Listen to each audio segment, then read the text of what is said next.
আসসালামু আলাইকুম এভরিবডি, কেমন আছেন? আশা করি অনেক ভালো। তো সো গাইস, অ্যাকচুয়ালি আজকের এই ভিডিওটি হচ্ছে গিয়ে পাসপোর্ট করতে কী ডকুমেন্টস লাগে, অর্থাৎ এ টু জেড যেসব ডকুমেন্টস বা ফোন নাম্বার থেকে শুরু করে সব কিছু এই ভিডিও তোমাদেরকে দেখাবো। কারণ আমি হচ্ছে দু একদিন আগে পাসপোর্টের জন্য আবেদন করলাম, বাট ভাবলাম যে তোমাদের সঙ্গে শেয়ার করি, তোমাদেরও জানা হলো। বাট তো অনেকেই জানতে চাচ্ছেন যে হচ্ছে পাসপোর্ট করতে কী কাগজপত্র লাগে। তো ফুললি হাতে কলমে তোমাদেরকে দেখাবো কী কাগজপত্র লাগে। তো তোমাদের ভিডিওটা যদি ভালো লাগে তাহলে অবশ্যই একটা লাইক দিবা, আর যারা এখনও আমার চ্যানেলটা সাবস্ক্রাইব করো অবশ্যই সাবস্ক্রাইব করবা, আর যারা অলরেডি সাবস্ক্রাইব করছো তাদেরকে অনেক অনেক ধন্যবাদ।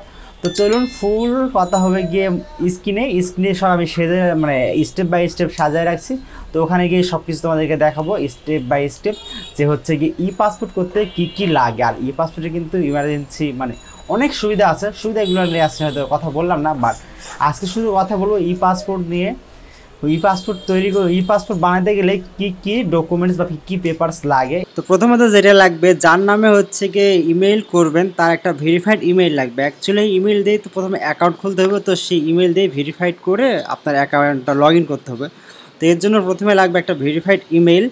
তারপরে হচ্ছে গিয়ে নাম্বার টুতে থাকতেছে হচ্ছে গিয়ে যার নামে পাসপোর্ট হবে তার একটা এনআইডি কার্ড থাকতে হবে। অর্থাৎ আপনি যদি আপনার নামে করতে চান তাহলে আপনার একটা এনআইডি কার্ড থাকতে হবে, যদি আপনার অন্য কারো নামে করতে চান তো তার নামে হচ্ছে গিয়ে এনআইডি কার্ড থাকতে হবে। নাম্বার 3 হচ্ছে গিয়ে যার নামে পাসপোর্ট হবে তার একটা রানিং মোবাইল নাম্বার থাকতে হবে। অর্থাৎ আপনি যদি পাসপোর্ট করেন তাহলে আপনার অবশ্যই একটা রানিং মোবাইল নাম্বার থাকতে হবে, যেই নাম্বারে হচ্ছে ওটিপি আসবে সেই ওটিপি দিয়ে ভেরিফাইড করতে হবে। আর নাম্বার 4 থাকতেছে যার নামে পাসপোর্ট হবে তার বাবা মার এনআইডি কার্ড লাগবে। অর্থাৎ আপনি যদি আপনার নামে পাসপোর্ট করে থাকেন তাহলে অবশ্যই আপনার বাবা মার এনআইডি কার্ড থাকতে হবে। তারপরে নাম্বার 5 হচ্ছে গার্ডিয়ান বা অভিভাবক।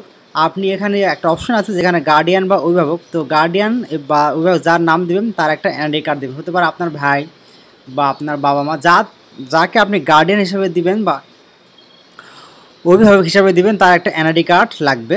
এবং নাম্বার 6 হচ্ছে গিয়ে গার্ডিয়ান বা অভিভাবক যার নাম দিবেন বা যার এনআইডি কার্ড দেবেন তার একটা রানিং মোবাইল নাম্বার লাগবে। তো টোটাল হচ্ছে গিয়ে এই 6টা জিনিস। তোমাদেরকে সংক্ষিপ্ত আকারে আরেকবার বলি। প্রথমত একটা রানিং ভেরিফাইড ইমেল লাগবে, এবং যার নামে হচ্ছে গিয়ে এনআইডি হবে তার একটা এনআইডি কার্ড লাগবে। তারপর যার নামে এনআইডি পাস হবে তার হচ্ছে গিয়ে একটা রানিং মোবাইল নাম্বার লাগবে। তারপর হচ্ছে গিয়ে যার নামে এনআইডি পাসপোর্ট হবে অর্থাৎ তার বাবা মার আইডি কার্ড লাগবে। আর নাম্বার 5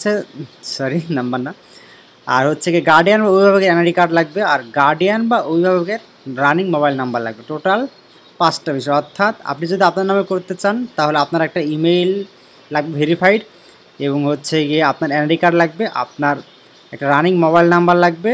তারপর যদি আপনি করতে চান আপনার বাবা মার এনআইডি কার্ড লাগবে, আর হচ্ছে গিয়ে যাকে অভিভাবক হিসেবে দেবেন তার এনআইডি কার্ড এবং তার রানিং মোবাইল নাম্বার লাগবে। তো ফুললি সব কিছু ডিটেলসে তোমাদেরকে ডিসপ্লেতে দেখাচ্ছি, সেখানে সব কিছু তোমরা বুঝতে পারবা।